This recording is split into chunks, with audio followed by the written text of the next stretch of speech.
Okay, so angular and linear velocity. So Jack climbs on a horse that is 12 feet from the center of the merry-go-round. What does that information give me right there? That gives me the radius. Okay. The merry-go-round makes 3 rotations per minute. Rotations is another way to say revolutions. Did we figure that out? Excellent. Okay. And we want to find the angular velocity.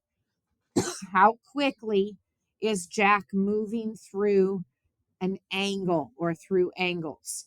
Okay. Linear velocity is how quickly I'm moving through a linear measurement. How many feet per second? So how many angles, degrees, or in this case, radians, we're going to do it always in radians per unit of time. Okay. It's a rotational speed versus a linear speed. Okay. Does that make sense? So we use omega, which looks like kind of a wide, more curvy W than a regular W. It is a Greek letter omega. This is lowercase omega, and it's going to stand for our angular velocity. And we are going to take 3 revolutions or rotations, I don't care which one you used, per 1 minute. And then to convert it to angular velocity, we need to know an angle that it is rotating through every 1 revolution, right? Because we need to no longer be in terms of revolutions, we need to be in terms of angles. So how many radians do I go through in 1 complete revolution? 2 pi, right? So this is going to get me 6. Oh, wait, no, I want per second. I made that mistake. I want it per second. So now as I go through my problem, I'm going to just reduce as I go so I can check to make sure I'm in the right unit of measure. I am currently in radians per minute. What do I want to be in? So that means I need to convert minutes. So since minutes are in the denominator, I need to divide them out. So that's going to put it in the numerator, and I need to convert to seconds. So how many minutes, how many seconds is an equivalent? And then I reduce again, minutes reduce, and now I am in radians per second. Is that what I wanted? So now I'm just going to multiply straight across. I'm going to get 6 pi over 60, which is pi over 10 radians per second, right? That is my exact angular velocity. Yes. Huh? This was a video. This was a video. And then approximately equal to, we are going to take pi.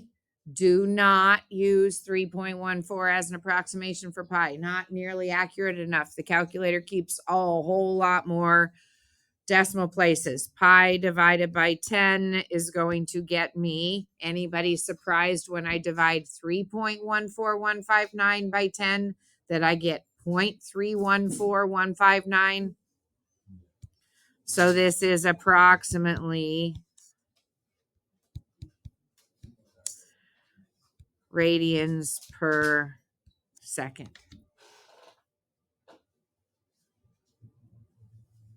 Does that make sense?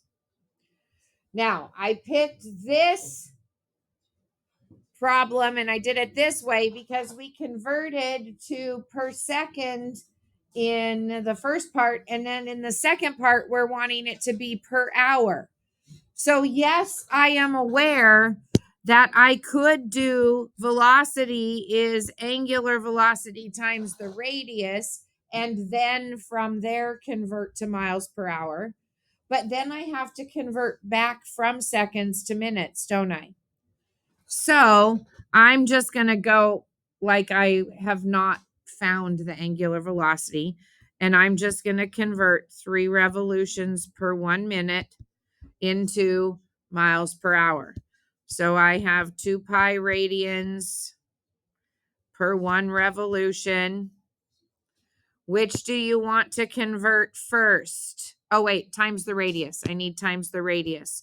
And the radius was 12 feet per 1 radius. And since the radian measure comes from the length of the radius, those are reducible because that angle comes from an arc length that measures the same as the radius. Does that make sense? One of the reasons we use radians all the time.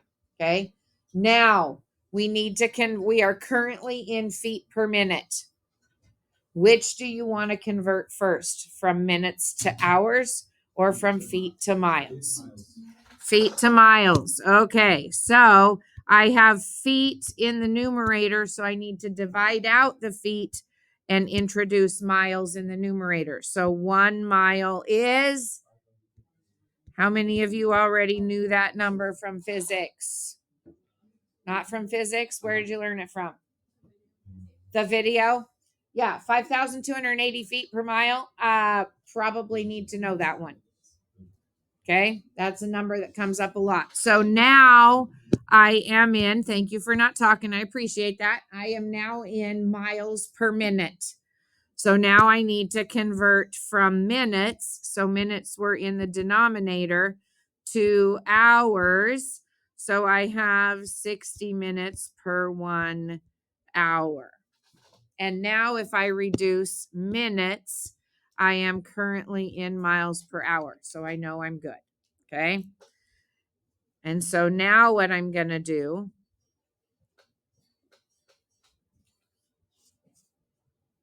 okay. Now what I'm going to do is I'm going to just do my fraction. And we had 3 times 2 times 12 times 60. So we had, oops, not there. I have 3 times 2 times 12 times 60 in the numerator. I am not going to use the pi because I want an exact answer. In the denominator, I believe that all we had was 5,280. Is that correct? Everything else was ones. So I have 5,280 in the denominator, and I get a nice reduced fraction. Isn't that convenient? This part on the quiz is going to be on the no calculator part. Kidding, obviously. Doesn't it have to be on the calculator part, right? Do you agree? Okay. So now what I have is, this is exactly 9/11 pi. Do not forget the pi. That's a really common mistake kids make. We're getting the exact, so we need the exact fraction, pi, and we are in miles per hour. And then I want the approximate. So to find the approximate, I am just going to multiply. Oops, no. I am just going to multiply that answer times pi. And I get approximately 2.570 miles per hour. Is that pretty slow? Is that a good speed for a merry-go-round with horses that a kid is going to be riding on? I know it's slow, but if you had your 6-month-old for the picture on it, you'd probably want it slow, right? If I had it going 25 miles per hour, would we worry a little bit? Yeah. Okay.